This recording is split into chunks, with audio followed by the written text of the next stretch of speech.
It is the field of 68. It's not after dark. It's light outside right now, but we are at the Final Four. We're at the Louisiana Superdome. We are at the Final Four. Rob Doster, Terrence Oglesby, Jeff Goodman. I'm not sure you're Randolph Childress to host this one. I know you had it. It's post-birthday. Hey, look, I know my voice sounds better than your voice right now. My voice sounds better. If you need, just hit T.O. and he'll take over. If you see me run, there's a reason why. Happy birthday. Happy birthday. New Orleans got me last night. It's T.O.'s fault. It's not T.O.'s fault. We'll have to talk about that after dark. That is not a daytime. We might even show a video later. No videos allowed. But listen, we're at the Final Four. It's a great day to have a great day, boys. You juiced up? I'm fired up. First of all, I'm juiced up. Knocked out a couple push-ups out there on the floor. There's one thing that you don't realize if you've never been to one, and I think this is how massive it is inside these football stadiums. I walked out on there on the floor. You just have to soak it all in. I didn't really do anything. I went up there, took a selfie. It's kind of weird. You don't take selfies. Selfies aren't the best thing for people over 30, but I digress.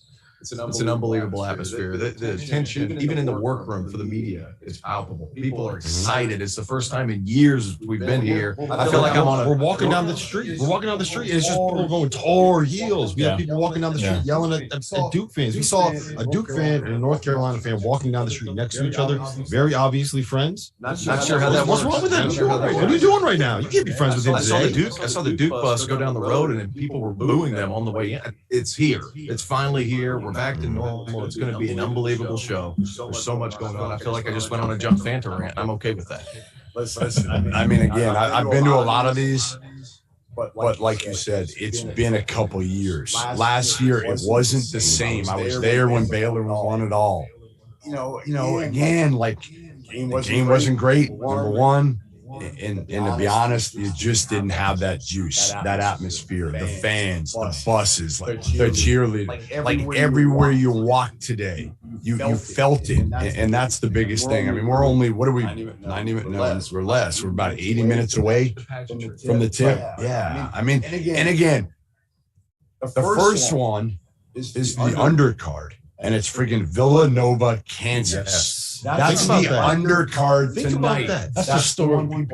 That's the story of the whole tournament. I mean, you go from Villanova and Kansas, and we're downplaying that because it's second to the greatest rivalry in college basketball. Yeah. I mean, we're sitting here coming off, like you said, not having any games, it's not being the same, not being in the buildings, everything we talked about. And then we come out of it and we got four Blue Bloods in the Final Four. It's crazy out here right now. I just want everyone to know this is how we get stuff done at the field of 68. We couldn't have RC's mic on the table because it was covering off his face. So we have his mic on a chair, right? We only have 3 mics. So Goodman and T.O. are sharing it. It's making it work, baby. I'm not. Anyway, all right. So let's talk about the games. Let's get into the actual games themselves. We'll start with Villanova and Kansas. As you say, undercard. What's the key to the game, T.O.? Well, here's the thing. A lot of people are writing off Villanova because of the Justin Moore injury. Here's what Villanova does better than anybody in the country, or close to anybody in the country. They shoot free throws well, above 80%. They don't turn the basketball over. So they're not going to give Kansas these extra points in transition. And it's going to be interesting to see what they do when Remy Martin comes in the game. He has to play well. Who's going to match up with his speed? And then also the big guy as well, David McCormick. If he has a big game for Kansas, it's going to be huge. Here's what I worry about. Hero ball Remy. Sure. Hero ball Remy. Does he think this is his night and he's going to just take over? Because again, he's shown he's capable, right, in the NCAA tournament, but you better move the basketball tonight. You better make sure you get David McCormick involved. You better make sure Ochai is going and Christian Brown. The beauty of this Kansas team, they've got multiple weapons. Don't just rely on Remy Martin. And if I'm Remy Martin, don't try to do too much. Who's going to be the guy to step up? And I think it's Caleb Daniels. And he's coming home. He's a New Orleans kid. He's coming home. A lot of pressure. That and a lot of juice. I think there's a little more because he's the guy before. This is his moment now. You know, Justin Moore's out. Everyone's talking about poor Villanova. I wish they were 100%. Now he's probably going to be that guy getting pushed in the starting lineup. Right. If I'm him, I got probably more family here than anybody else on the team. I just believe a guy like that can step up. The question I have is who's going to be the star for this game? We got so many different plots, so many different makeups. Is it going to be Colin Gillespie? Is it going to be Remy? Is McCormick being inside? Like, who's going to be the star for the night games? I think that's the beauty of that specific matchup, right? Is that there's so many different ways that this thing can go. Is Brandon Slater going to show up and be November Brandon Slater instead of March Brandon Slater? That could be a big difference for Villanova, right? Are we going to see good Remy or bad Remy, right? Which David McCormick is going to be here? He hasn't played well in this tournament. He was better. He was efficient. He was efficient, but he wasn't necessarily. Which is part of his game. But it's going to come down at the end. It's going to come down at the end of the shot clock. He's going to make some plays too, because both Kansas likes faster pace. Villanova slows it down to the ball. That's going to be interesting in and of itself. Is he going to be able to create it? Let me ask you this, Jeff. We had this conversation yesterday at one of our shows at Gordon Biersch. Who's done a better job this year? Jay Wright getting this Villanova team that got smacked by Baylor. They got embarrassed at Creighton, back to the Final Four with basically 6 guys, or Bill Self with this group of players, doesn't really have a point guard, doesn't really have a center that you can trust, getting them to a Final Four. Villanova, Jay Wright. Villanova? Yeah, I mean, especially again, Justin Moore goes down in that game. I know it's the end of the game, but I just feel like Villanova was so thin this year. And maybe that's part Jay's fault. Some young guys got hurt. And to me, Kansas has had the weapons. Yeah, Remy was hurt. But they've had their dudes. They have an All-American. Yeah, I mean, Ochai is terrific. Well, Villanova has an All-American. And it may come down to that. You know me and point guard play. Hit the button. But it's true. Like Colin Gillespie, you trust them, especially here. Who do you trust more? Colin Gillespie tonight, because the one thing you worry about in an environment like this is the moment being too much. Right. That's what I worry about with Remy Martin. Mm-hmm. What? I need some more. You're over here making fun of me. I'm getting it together. I sound great. You're not going to have to carry this thing today. Listen, it's only because people actually talk to me on the street. Nobody actually wants to talk to you. It's great. I can actually get places. I get up and go. I get up and go. Good. I got the media game in me this morning. I feel pretty good. I heard you didn't make any shots. I didn't make many. Unbelievable. I tried to pass Brandon Marshall. Try to get my system. It didn't happen. It's the first time in your life you try to get assists. First time in your life. Yeah. Give me the breakdown. Who was the most impressive player you saw at the media pickup game? Who was the least impressive player that you saw at the media pickup game? You know what? I was impressed with CJ Moore. He's been sending me clips of him shooting top of the key jumpers for the past 6 months. He made some. He's not a shooter. He's not a shooter, but he's got some shiftiness, some left to right in him. He can get downhill a little bit. He has a little Colin Gillespie, turns him back up. Not impressed. I don't know.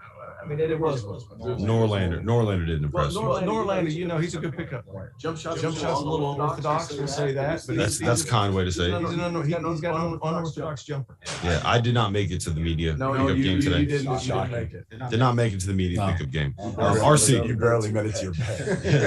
RC.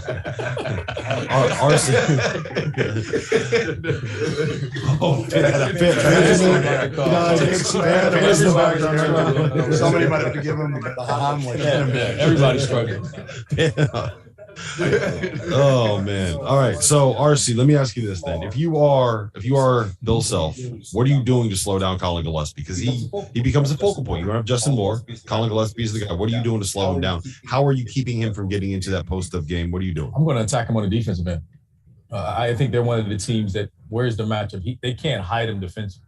Right, so I would involve him. If they're going to switch, I'm putting them in ball screens, having them fight McCormick inside. Mm-hmm. If they're not, then guard play-wise, Kansas has the guard play to make him defend. So if you want to do anything to make a guard who has to have a big game, I think we all agree that he may not need to go for 35 and have an elite game, but he has to be very solid. He has to have a solid performance. And the way you kind of zap his legs a little bit is, who's he going to guard? Not that he can't, but where can you put him to rest him? Right. And that's the toughest part with Kansas right now. Like, there's no rest, particularly when Remy comes in. Like, you got to guard him. You can't let him get going. You know, Ochai, who's he going to Harris can go. Right. I mean, that's the thing. Speed. You got to guard him. You got to guard him. Like, we we could not push the ball last He year. asked that. So they had to get Remy Martin. They had to get a guy like that could push the basketball, and that's what they've gotten with Remy Martin, and it makes them a completely different team. I'm curious to see who they match up with. Like, who do they have guarding Colin Gillespie with his ability to post up? Are you doing Christian Brown? Are you doing a guy? I feel like Harris, he's pretty slim. Colin Gillespie might eat him up. I'm curious to see. You got to put a bigger body on because that's the one guy you know. You got to stop him from posting. If you're gonna put a smaller guard on him and allow him to post up, you risk him get going early, and then you got your hands full. You have to put everybody on him. But I think on the other end is, again, typically, what's the game plan going to be defensively? Are you going to switch? Are you going to switch 5? And usually they'll do that in battle. Do you want to risk having your guards guarding McCormick? Say what you want about Dave. He's a loaded side. And he's going to go after rebounds. So it's two cultures battling each other, but it'd be interesting to see the pieces and how that works. Well, Dixon isn't a guy also. He can step out. But that's not what he does. So really, it's Dixon and McCormick fighting in the paint. And again, I've said it over and over and over. I just worry about Eric Dixon wearing down, getting in foul trouble, and then what happens? Then McCormick can punish whoever's in there for Villanova. Jermaine Samuels does a nice job moving his feet before the ball gets in. The only thing is the way Bill Self likes to play. He's so creative at getting post touches. If you're a 5-man, you can't fall asleep. Whether that be Eric Dixon or Jermaine Samuel, right? Yeah, Jermaine Samuel, like those guys, they have to stay active the entire time because how they feed the post. If David McCormick's able to get going, he just puts more pressure on the rim, right? So, yeah. My concern is still we're talking about the matchup. I don't think it's going to be McCormick and Eric Dixon as much. What happens when you do dribble handoffs and ball screens? How will each one of those guard those? And which one of them are more effective guarding on the perimeter? I think you're going to see Lightfoot. Yeah. And that's the advantage I think that they have, throwing multiple bodies out there. Kansas and wearing Dixon down. And wearing those guys down. With different looks, right? Two different looks for Dixon, who doesn't play a ton of minutes, like plays in the high 20s tonight. He might have to play 35 minutes. I know, but listen, 2 games left. They've had time off. He should be fine, but it's more foul trouble because it's like Theo was saying. What does Bill Self do better than any coach in America? Finds a way, no matter who his guards are. I don't care who his guards or bigs. This is not McCormick is the most trustworthy big out there, but he finds a way to get them the ball where they can score. They have angles. So I worry about that more than anything for Villanova right now. One thing we're not talking about as much as well is just I don't think Jay Wright knows.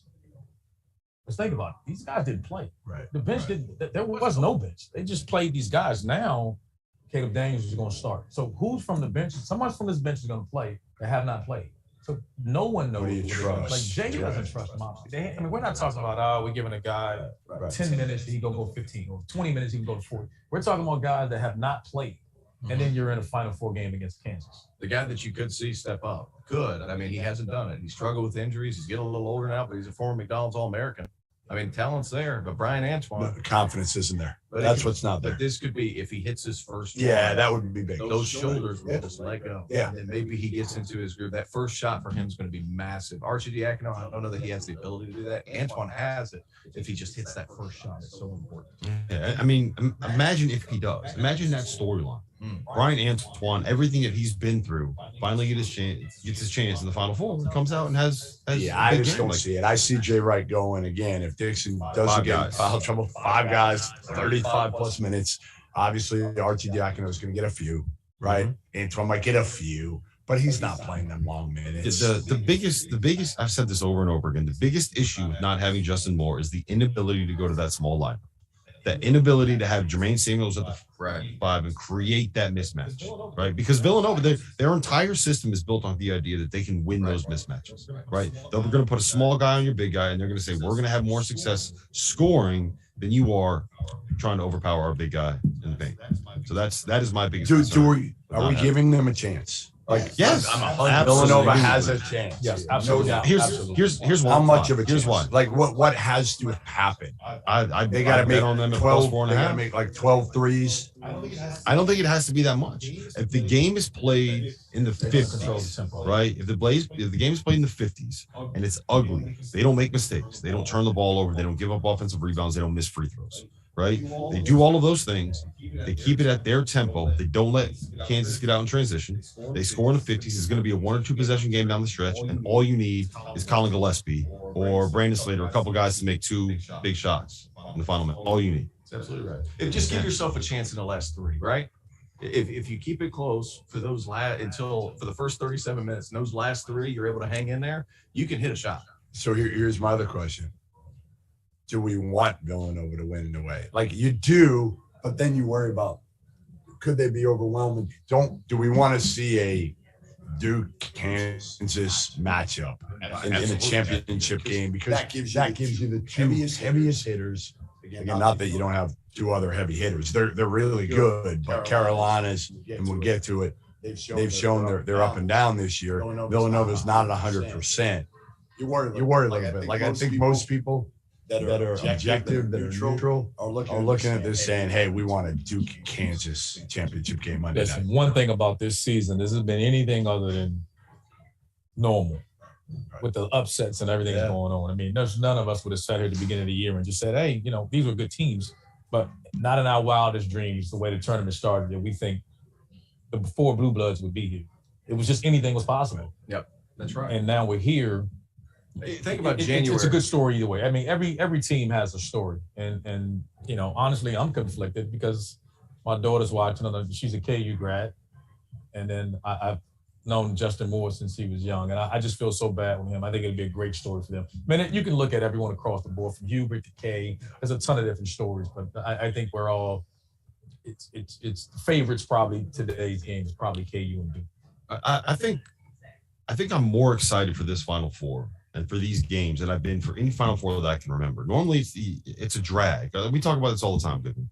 The Final Four is a drag? No, it's by the end of March when it's constantly nonstop. It's just March is such a grind for people that do this. When you get to the Final Four, it's almost like, okay, we're counting down the days. The season's almost over. I still count down the days until I have to. But I don't have to see you every day. I don't blame you. But is it a product of Carolina? I feel like that hurts you. No, I don't want to see it either. I don't want to see it either. What's funny? Your face. What's funny is we're all laughing at it, but he's telling the truth. It took him a few more seconds to process. He's on tape delay right there. Exactly. We got Rob on a 7-second delay, probably 3-second delay right there. Excuse him, everyone. It's a lazy Susan. It'll get there. How many times are you going to make that joke this week? I love the lazy Susan. Lazy Susan. All right, sorry, go back. I don't remember what I was saying. So let's go to Duke, Carolina. You were counting down the days, but with this one, we're not because again, we got the big boy matchups that we want. That's what I was going to ask you. Is that just a product of this being a Final Four with all of the storylines, like all the possible storylines you can have, or the fact that we haven't been to a real Final Four in 3 years, or everything? Combination of both. Yeah, I mean, listen, and for us, it's in New Orleans. Right. We're having fun here too, so you throw that in there as well. I'm not. Some of us having more than others. I think I feel a little more rested than some guys. I think I can attest to that. Some of us might have spun a little bit more than others last night, but it's okay. No, Duke Carolina is obviously the heavyweight matchup, right? We know that, and the biggest storyline here that we haven't even talked about yet, that everybody's talking about ad nauseum, is Coach K, right? Mm-hmm. Coach K he's got to get through Carolina to try to win another national title, his 6th, in what will be his final game of his career. He could walk out. Like, imagine again, just kind of the way this thing is scripted. If Coach K walks out with a national title, and again, like, you're playing a Carolina team that they weren't very good for a while, but man, they've been good over the last 3 weeks. He's got the one up on everybody. And the fact that the record right now is 50-49 in favor of Duke, if he wins and it's 51-49, think about the bragging rights for him. I mean, it's unbelievable how close that matchup is, how close the series has been since he's been there. And I had the privilege of playing against him. Randolph did too. Like, how long has he been doing this? At such a high level, continues to get guys. We heard about from Greg Paulus, who was fantastic yesterday. I mean, he was one of the best interviews we've had all week. We've had a lot of great ones, but just his influence and how he communicates and how great a coach he's been for him to be able to finish like this. And we had some doubts, guys. Yeah, we had doubts. January, February, we had doubts. I had preseason doubts. I had preseason doubts, to be honest, of like, you know, I think I've had him ranked 14th. I just didn't think that the point guard play was good enough. I knew how good Paolo was, right? We knew how good Mark Williams could be. Griffin was a guy that I don't think we knew a ton about. We still don't to some degree, but point guard play scared the hell out of me with Duke, and they don't anymore. Jeremy Roach has answered the bell, but no one ever questioned the talent. Right. I think from top to bottom, they showed early, when the early wins in the year, they had the talent to win. So we weren't surprised. You know, when they beat Gonzaga early in the year, we were like, all right, this team could cut down nets. So talent-wise, I think the biggest surprise that they did it without the traditional way that everybody else has done it. With the grad transfer, the portal, and everything else, they're the youngest team here. And I think that's the surprising thing about it, is that you didn't expect a freshman, pretty much a freshman, sophomore team to travel through the gauntlet with the pressure all year long of the circus that came with Coach K's final season. The top end talent still wins.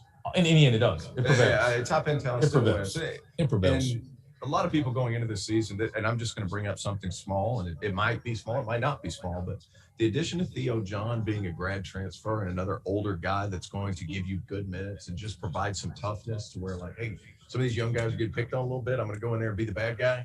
Like, he's a big part of it. Like, this was a young team. He's done it with young teams, with the Zions, the RJ Barretts. He provides that leadership from an older guy, a toughness from that older guy, I think has been understated to some point. Well, even they got some. I mean, they're young at some of their best spots, certainly. Right. But again, Wendell Moore's a little bit older. Mark Williams is a sophomore. Theo John, they have some. I mean, again, this isn't a team like you think about all their. And Paolo's a man. He's a man. He's not a. When you look at him, you're like, this dude isn't a freshman. I've seen the growth in him taking that step because, again, I thought it was the Syracuse game where they came out against the zone and they're just bombing threes and he's bombing threes. They come out at a halftime and you could say the adjustment was, Cade was like, get the ball in the high post, don't shoot another jumper, drive it. And from that point on, he's just taken off. Right. And he's been as dominant as anybody because he knows at 6'10", 255 pounds that can put the ball on the floor. Mid-range, he's a much better mid-range shooter right now. Putting the ball on the floor, getting to the basket. There is no one in college basketball right now that can guard him. Like, that's the matchup. You know, we talk about that in the game, but that's going to be a big matchup today. Like, how do you guard that? Which one of those guys between him and Brady Manick? Because it's completely different styles. All right, so let's talk about that, right? I've been saying all along, I think that Brady Manick might end up being the kind of deciding factor here. Everything else in the game, when you look at these specific matchups, it's a little bit of a wash. Brady Manick, can he stop Paolo? Brady Manick, can he pull Paolo out of the lane and create the space for Armando Bacot and Caleb Love and RJ Davis to get those guys to drive? Is that a crazy thing to say? Am I on the right track there? What do you think about that? No, the crazy part about it is both guys could end up with 20 points and 6 boards. I don't think it'll happen. I don't think that'll happen. It might not, but they could. But the difference is how they get those points, right? Brady Manick has to rely on other guys. He's got to rely on RJ Davis. I think he's the key for Brady Manick. Defensively, I think the biggest thing, RC, is that weight. Is he going to be able to stay out of foul trouble? Because they need him to space that floor. I think they're going to switch the ball screen with him, and he hasn't made the adjustment or feel comfortable yet posting up guards. Right. So the question is going to be, is that Paulo, they're going to switch it, and then now how does he guard the guards? Is he going to back off, use his length? But I don't think they're going to try to hedge and recover, because if you do that, he's lighting you up. Now, he'll struggle against – he doesn't want to be in a post. That's not his strength. Mm-hmm. So I think you'll see more switching and then eliminating that and then saying, okay, we can keep Mark in. We can keep Theo John in the rim, and you force those guards to drive and finish over that. If I'm coaching that, that would be the way I guard. I'm not trying to hedge and get back to him. We've shown at 6'11", you're not doing that. Right. That's up and gone at a high clip. Mm-hmm. To me, the biggest thing after watching the game in person, on March 5th is RJ Davis and getting the basket. Right. That's the biggest. Were you at that game? I was at that game. Oh, you were at. Yes, Oh, wow, you were at that game. You never mentioned it. I'm mentioning it now. I'm letting you know now because I know your memory isn't quite as good as it was prior to last night. So I'm just making sure you know. He's on tape. Honestly, RJ Davis was the difference that night. Best player on the floor. And to me, he's got to be the best player on the floor or one of them tonight because he opens things up. Think about it. He drove, got past dudes, and what did that do? First, he scored with it. Then he was able to drive and kick, right. And that opens it up for Manic was making shots that night. And then you get Duke on their heels again, and we talked about there are some young dudes on this team. Well, how do they react in this environment? Like that environment was big. This environment is bigger. There's way more to lose on the line in the Final Four than, hey, life went on. They lost the Coach K game. It sucked, but that wasn't it for them. Tonight, you don't, if you don't kind of, get back. You know what's funny about it? If they don't lose that game, let's say that they win the game in Cameron Indoor Stadium, the last game of Coach K's career at home, are they in the same place right now?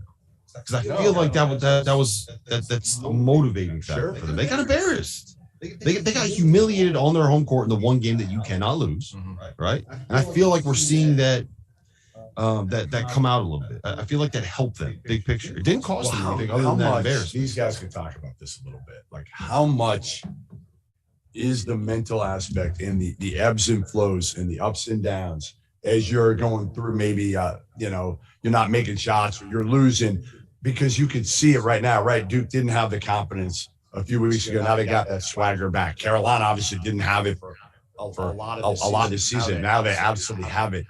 To me, how difficult is it to kind of keep that? Right now, they both have it. Right. To me, Duke has struggled coming out of the games with the adjustment of the other teams. That's what this young group has done. We saw it against Texas Tech. They've come out, Arkansas. I mean, some of these games they've come out, they've been a little like, and then they got hit in the mouth, and then they just respond, and then their talent just responds. It rises. Mm-hmm. They were sloppy with the ball. They've come out. They've had turnovers. They've had a few games here where they hadn't come out ready to play. And this curling time, but all of that goes out of the window because there's so much familiarity that normal instances you just don't have in these events. You're just trying to cram 4 or 5 days of just saying, hey, you know what? You're calling around, trying to get as much information as you can. What do you think about it? But with this team, you don't need any of that. All that stuff is thrown out of the window. We could have played that down on crazy. 40. Think about that. Yeah. Usually they're scouting, they're like scrambling. They're scrambling. People don't realize what you do behind the scenes. You're calling every coach. Usually you're calling every coach in that league, hey, how'd you go? You're seeing, all right, who beat them? How'd they beat them? Then you're making calls to say, was there something that they did that we can add? All of that's out of the window. These two teams are just fine. They probably spent more time studying. They're focused on this game, but the other guys in the office that help them, they're like, get ready for one of those two teams. You two take Kansas, you two take Villanova. We all know about what this game's about. If you're Carolina, are you making a lot of pregame adjustments based off, again, what happened the last time? I mean, you won, you smacked them, or are you going to come out with the same game plan and see what Duke does to adapt? Well, here's the thing. Do either one of these teams, and RC can attest to this being an assistant coach for so long, like either one of these teams really adjust all that much. There's a couple of things here and there, but what you see is what you get. It comes down to individual playmaking because, guys, let's just call it what it is. Both Carolina and Duke, they get the best players. Yeah. Like they let their players be guys, right? So you don't necessarily have to make all these adjustments. I think there's certain points where you're going to set up RJ Davis to get ahead of steam faster to the basket or something of that nature. But it all comes down to individual performances in this game in particular. Next round, whoever it does happen to move on, I think there's going to be more of that. But like you said, RC and Jeff, like, these two teams know each other. It's not going to. It's not some big Pandora's box of stuff that you have to unload going into the game, right? You're ready to play. You know who these guys are, and the players know each other just as well as any two teams in the country. It's always funny because, like, you hear the coaches in post game so often say, like, "We didn't make shots. We got good looks. We didn't make shots." Generally, that's kind of what it comes down to, right? More than anything, Rob, is like open shots. Somebody's going to make them. Somebody's not going to make it to that. You can sit there and have all the scout report and everything you have out there, and then get out there and again, someone steps up and have an amazing. There's nothing you do. Caleb Love comes out tonight. and has a Caleb Love hot offensive streak type game, there's nothing you can do about that. And vice versa, any of these guys. If someone comes out and be able to beat the Thunder. you're right. You just flip the coin and just say whatever. But right. But you're right about it. I mean, I agree with T.O.'s sentiments about it as well. You know what each team is going to do. They're man-to-man teams. Duke will sprinkle in some zone, but they're man-to-man. They're going to line up and just play. There's not going to be much of, hey, we got better guys. This is what I have. This is what we're doing. Stop. And if someone's making shots, throw that out of the window. It's about I want to see the adjustments made during the course of the game. I'm curious to see what that looks like. All right, I got something for you guys.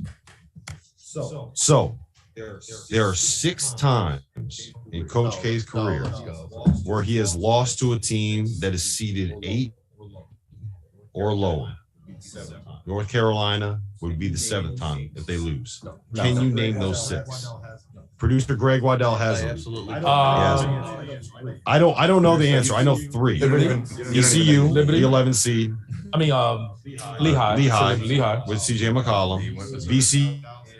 VCU in 2008, I believe it was. Eric Maynard hit the game winner.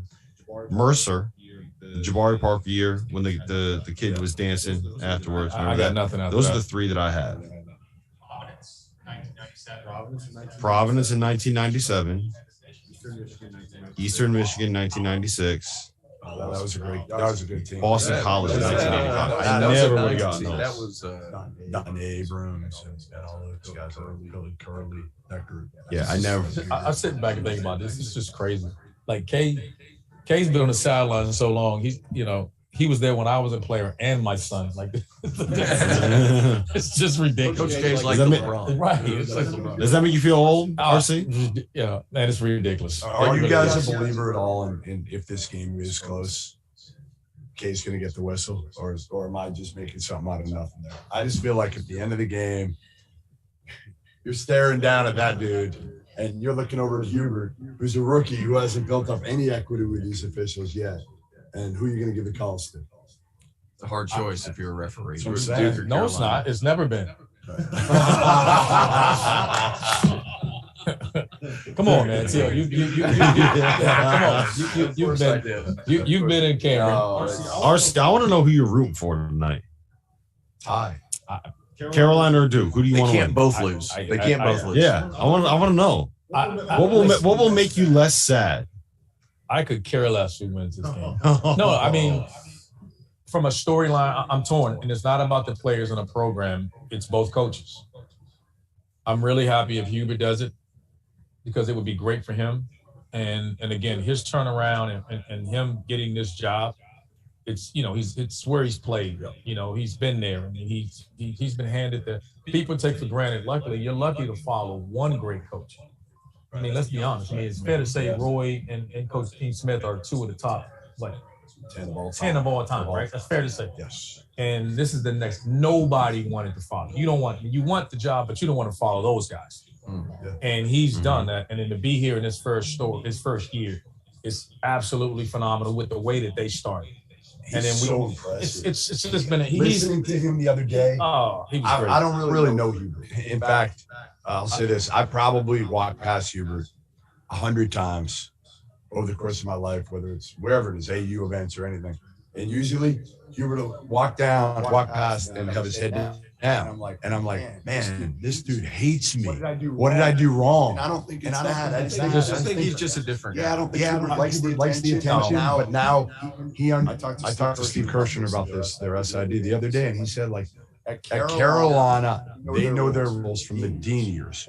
Like for instance, the Carolina assistants never on the recruiting trail were allowed to talk when I was doing recruiting stuff. There was a rule in place. Dean Smith put it out there. Assistants, they are assistants. And I think that was Hubert when he was an assistant. He lived by that kind of rule of I'm an assistant.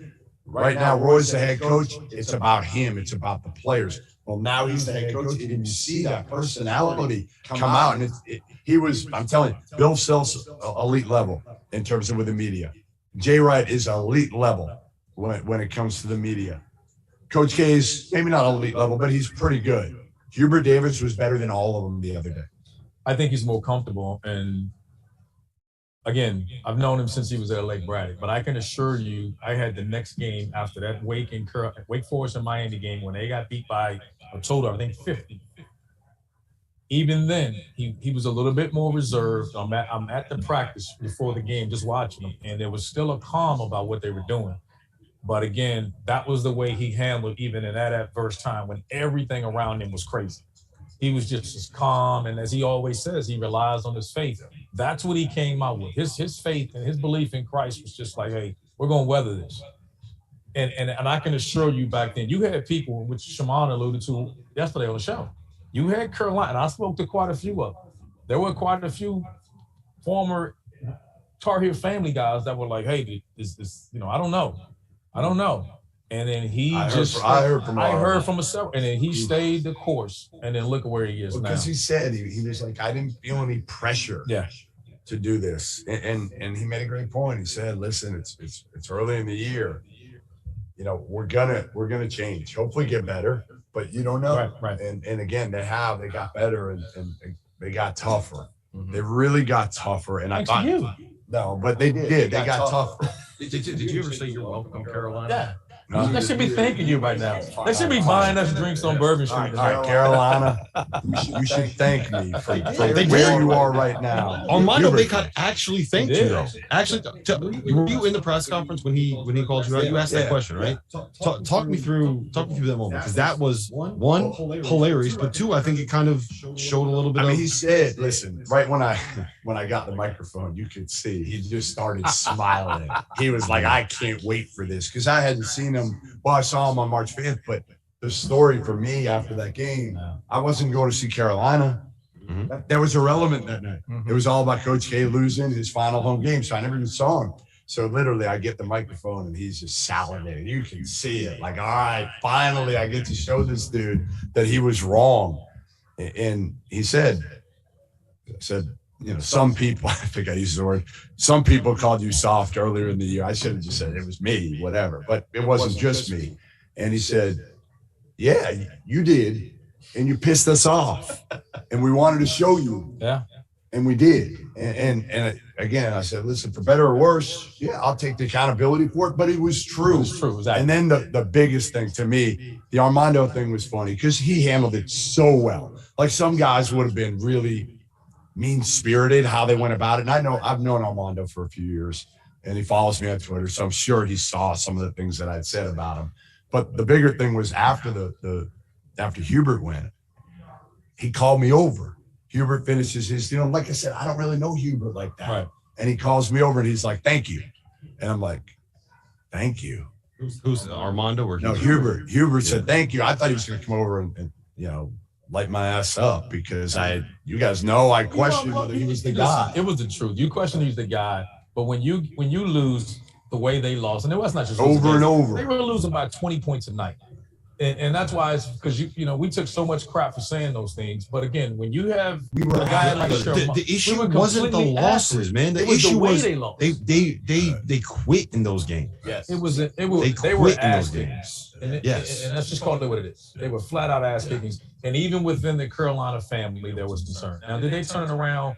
We were wrong. We're all admitting that we were wrong, but none of us said they didn't have the talent. Well, this isn't possible. No. We just said they underperformed and they're not playing the way they're capable of playing. But big time credit to Hubert. It's amazing. It's amazing. He stuck with these guys, even in the face of all this stuff. Like, we're questioning, is this the right guy? Wes Miller's defense looks pretty good. Like, we're questioning all these things, and he just maintained and stayed positive throughout the whole thing, and it means a lot to these guys. Now, he did injolt some toughness in there, and it was needed. And especially towards the end of the season, you started to see shades of it, like, hey, it's starting to come out a little bit.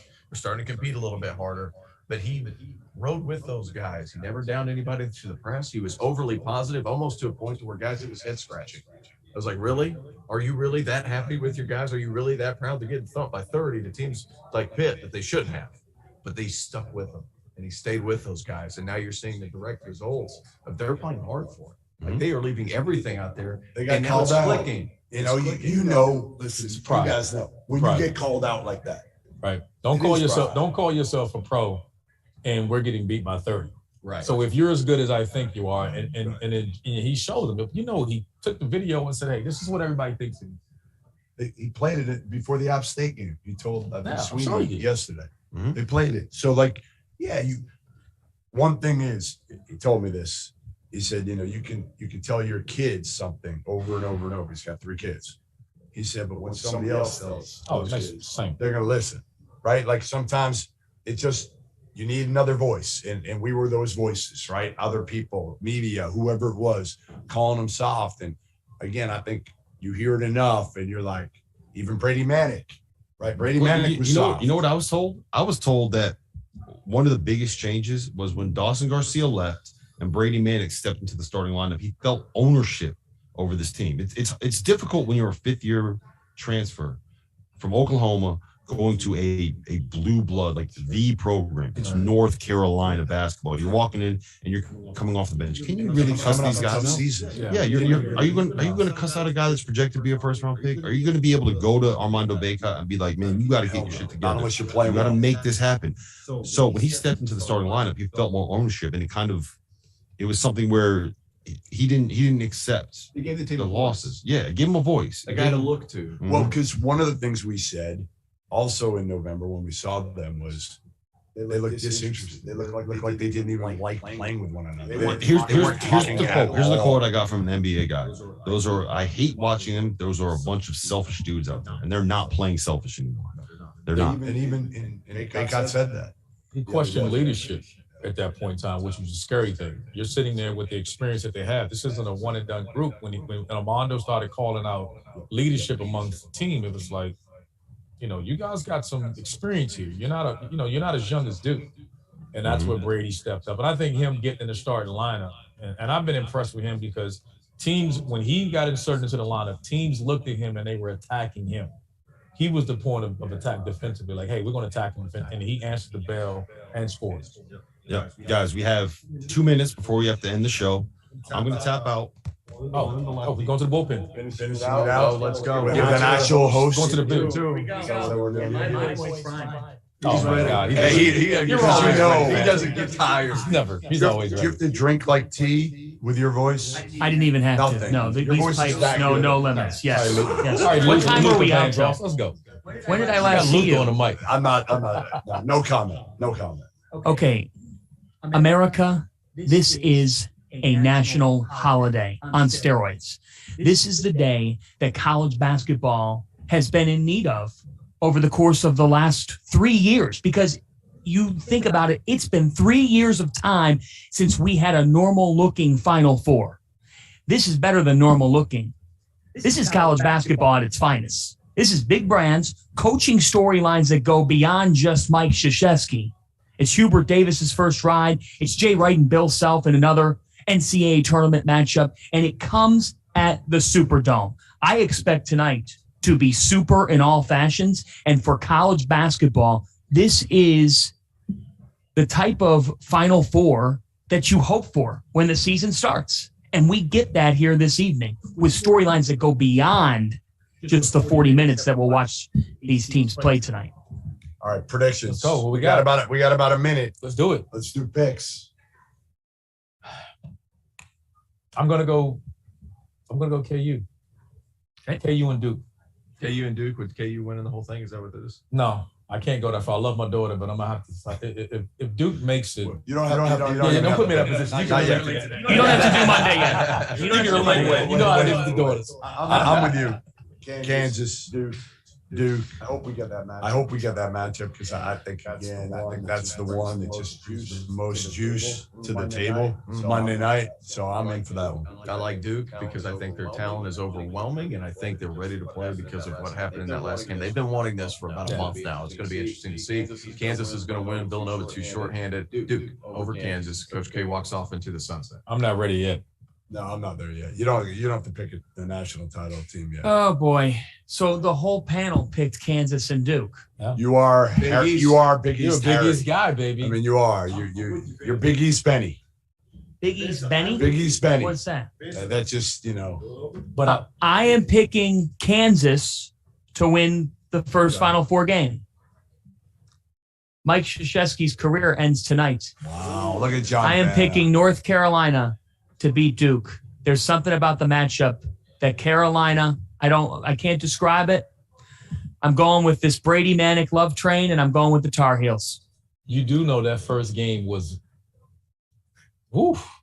that was a massacre. It was. I know. The very first one was. I know.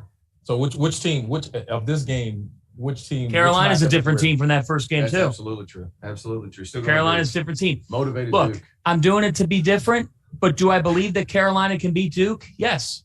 How many points would you give Villanova? If we were going to the casino, what would it take for you to pick Villanova? If you gave me 6 points, I would take Villanova. If you gave this comes down to whether or not Villanova gets the game at their tempo. If they make it a half-court game, They will. but it's going to be hard. No. I don't know, guy. I think that this is a tougher Because they task. don't turn it over, And they're not going to attack. and they're the not offensive gonna play. they're not gonna go. They're just gonna get back. So you can control it simple. You have to, and that's the way to do it. And that's the way But I don't know how they're scoring the ball, and maybe I'll be wrong. We have to wrap up, but I think Kansas will win this game. 40 do. minutes to tip, guys. 40 minutes to Let's tip go, right baby. now. And we're on after. Final four, and we are on. That's right. We're on immediately after the game, shortly after the game. So make sure you stick with us. We will see you after the game. Get your popcorn. Goodman's going to go drink some more tea. Double tea bag. End it. Wrap it up. Goodbye, everybody.